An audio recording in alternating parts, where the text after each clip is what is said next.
Hi friends, ఈరోజు మనం మంచి రెసిపీ రుమాల్ రోటీ ఎలా తయారు చేసుకోవాలో చూద్దాము. ఇది కొంచెం పని ఎక్కువగానే ఉంటుందండి, కానీ తినడానికి కూడా చాలా టేస్టీగా ఉంటాయి, ఈజీగా అయిపోతాయి.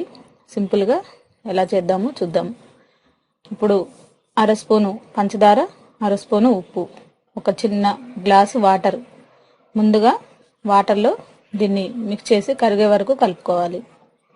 షుగర్ ఎక్కువగా వేయవద్దండి, ఉప్పు కూడా లైట్గానే వేసుకోవాలి. ఇప్పుడు అదే వాటర్తోని ఈ మైదా పిండిని కంప్లీట్గా కలిపేయాలి. ముందుగా ఇప్పుడు తగినంత వాటర్ వేసుకొని మనం మెత్తగా చాలా స్మూత్గా ఈ పిండినంతా కూడా కలపాలండి.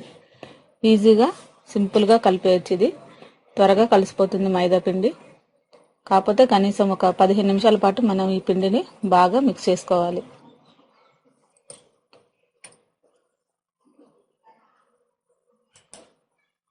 ఇలా ముద్దగా మెత్తగా మనకి స్మూత్గా చేతికి చాలా మెత్తగా స్మూత్గా తగులుతుండాలండి. ఈ విధంగానే మనకి కంప్లీట్ అయిపోయిందండి. ఇప్పుడు దీనిపైన మనం కొద్దిగా ఆయిల్ వేసేసి దాదాపు 30 నిమిషాల వరకు ఒక ప్లేట్లో తడిగుడ్డ వేసేసి పక్కన పెట్టేయాలండి. ఇలా ఉండలుగా చేసేసుకోండి. ముందుగానే ఒక ప్లేట్లో అన్ని రెడీ చేసి పెట్టేసుకోండి.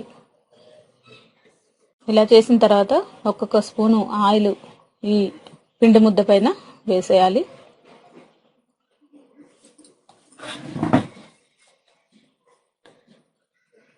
అన్ని మైదా పిండి పైన కూడా ఇలాగే ఆయిల్ వేసేసి మనం కర్చీఫ్ కానీ లేదా కాటన్ టవల్ వాటర్లో తడిపేసి మంచినీళ్ళలో తడిపేసి ఈ ఉండల పైన మనం ఇలా కనీసం ఒక అరగంట సేపు పక్కన పెట్టేయాలి.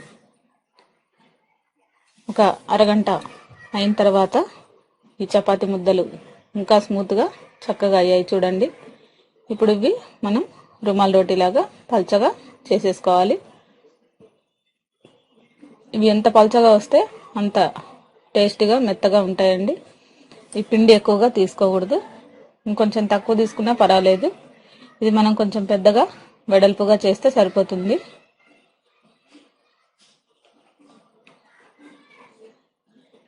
పొడిపిండి ఎక్కువగా వేయొద్దండి, కొద్ది కొద్దిగా వేసుకుంటూ రెడీ చేసుకోవాలి వీటిని. పొడిపిండి ఎక్కువగా వేస్తే మీకు గట్టిగా వస్తాయి రుమాల్ రోటీ. ఒక 2-3 సార్లు పల్చగా కొద్ది కొద్దిగా వేసేసి రెడీ చేసేసుకోండి. ఈలోపు మనం కళాయి వేడి చేసుకోవాలి.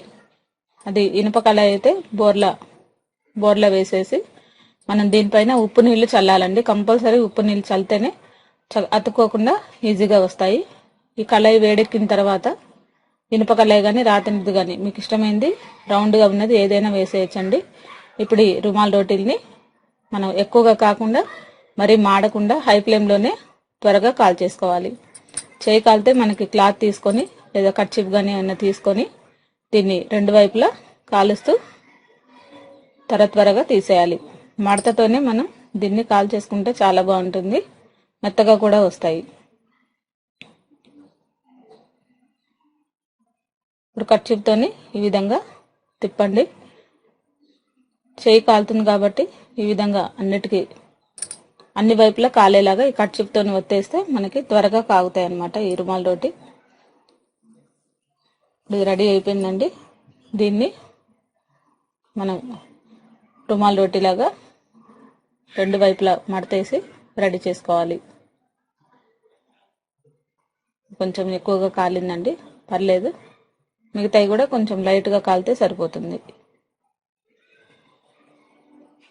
మరొకటి కూడా ఇదే విధంగా మనం త్వరగా తీసేస్తూ రెడీ చేసుకోవాలి. వీటిని బాగా ఎక్కువ హీట్ చేస్తే గట్టిగా అయిపోతాయి.